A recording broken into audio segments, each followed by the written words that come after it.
বীর মুক্তিযোদ্ধাকে অপমান অপদস্থের ঘটনায় নিন্দার ঝড় বইছে সামাজিক যোগাযোগ মাধ্যমে। ঘটনার নিন্দা জানিয়ে আইন নিজের হাতে তুলে নেয়ার আহ্বান জানিয়েছে প্রধান উপদেষ্টা কার্যালয়। আর স্বরাষ্ট্র উপদেষ্টা দোষীদের বিরুদ্ধে ব্যবস্থা নেয়ার হুঁশিয়ারি দিয়েছেন। ঠিক আছে, পুরা গ্রামের মানুষের কাছে মাপ চাইতে নেবেন নি আপনি একজন।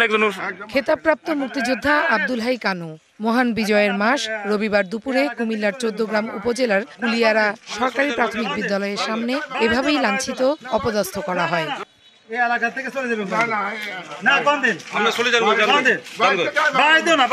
দীর্ঘদিন পর এলাকায় এসেই এমন অপমান হতে হয় এই বীর মুক্তিযোদ্ধাকে।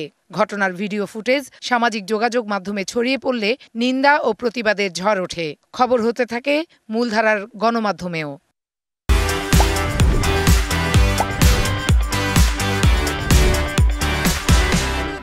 এদিকে ১৪ গ্রাম উপজেলার নির্বাহী কর্মকর্তা ও কুমিল্লার অতিরিক্ত পুলিশ সুপার বিষয়টিকে গুরুত্ব দিয়ে খতিয়ে দেখা হচ্ছে বলে জানান।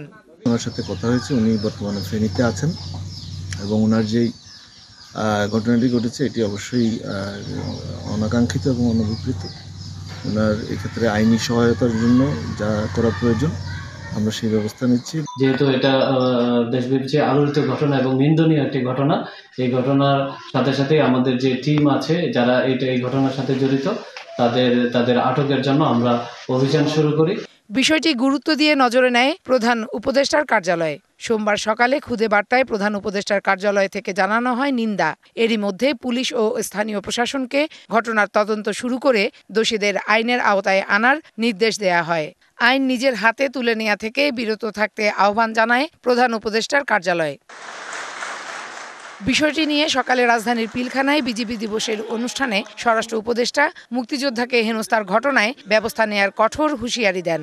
কিছু সংখ্যক তো দুষ্কৃতিকারী সব জায়গায় রয়ে গেছে এবং যেই দুষ্কৃতিকারী তাকে হেনস্থা করছে তাদের আমরা আইনের আওতায় অবশ্যই নিয়ে আসবো। Farhana Juthi, DBC news, Dhaka.